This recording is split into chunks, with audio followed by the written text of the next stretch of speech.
tanta palavra se alguém não quer ouvir. Eu lembro de Jesus falando uma coisa que me arrepia toda vez que eu me lembro. Ele olhou e disse assim: a quem compararei essa geração? São como os meninos que estão na praça, tem música, mas não dançam. Não importa aquilo que é oferecido, se não há da minha parte a disposição de receber aquilo que é oferecido. Tem adoração hoje? Tem. Mas se você vai adorar, tem poder de Deus hoje? Tem. Mas se você vai receber, a casa tem luz, mas você não pode fechar os olhos. Então aproveita e pega tudo. Eu não disse parte, eu não disse um pouco, eu não disse quase tudo, eu disse tudo. Pega toda a graça, toda a palavra, toda a atmosfera, toda a unção, pega todo o renovo, pega tudo que Deus tem para entregar na noite desse dia.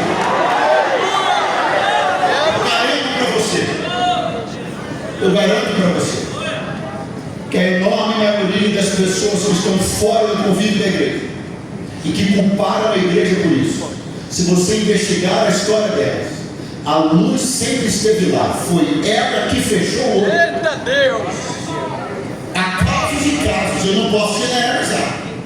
Agora, na imensa maioria dos casos, se você puxar um pouco de história, se der uma boa olhada nas pessoas que se vitimizam, que dizem ser vítimas da igreja, se você observar, porque não estão mais entre nós, se você observar, porque estão caídas e preferem continuar caídas, a verdade é uma só: tinha música, elas que não dançavam; tinha mensagem, elas que não queriam escutar; tinha pastores, eles que não queriam procurar; tinha conselheiros, eles que não gostavam dos conselhos dos crentes.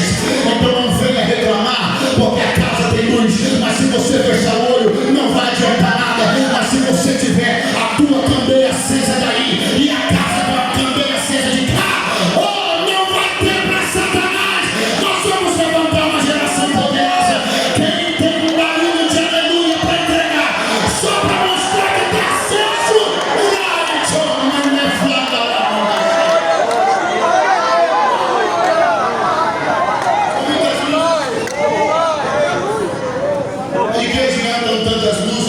Vai fechar os olhos.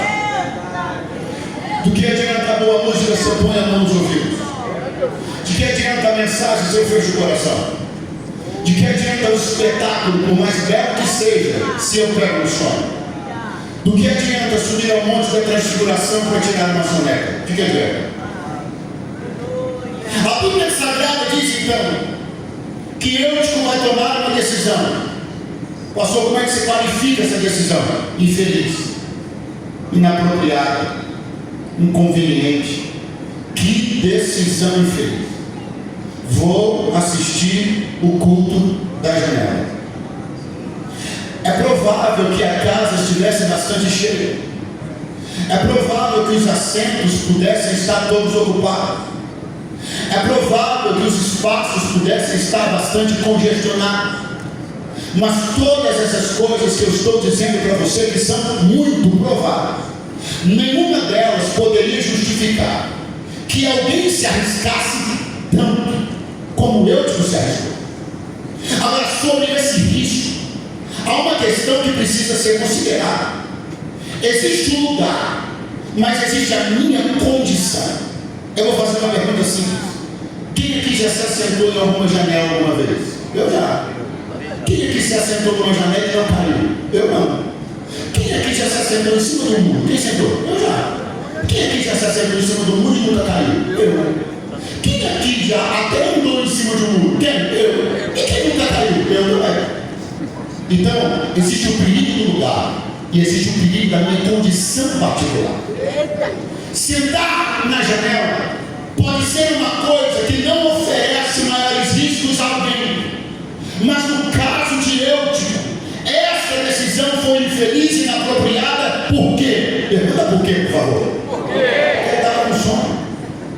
Então a questão é que não adianta você olhar alguém e dizer: ah, se ele foi, eu posso ir. Mas qual é a sua condição? Ah, não, mas ele entrou e saiu. Ok, mas qual é a sua condição?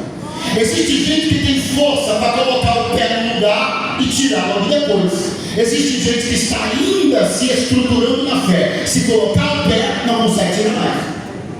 Existem pessoas que podem se submeter a um tipo de discussão, a um tipo de conversa e sair de lá íntegras como entraram. Existe gente que precisava levar mais a sério seu processo de maturidade espiritual e não entrar em conversa para a qual não está pronto ainda. Dois aleluias, o glória do lado, cachorro. Pega a mão da pessoa que está do seu lado e diga: janela não é bom para ninguém, muito menos para quem está com sono.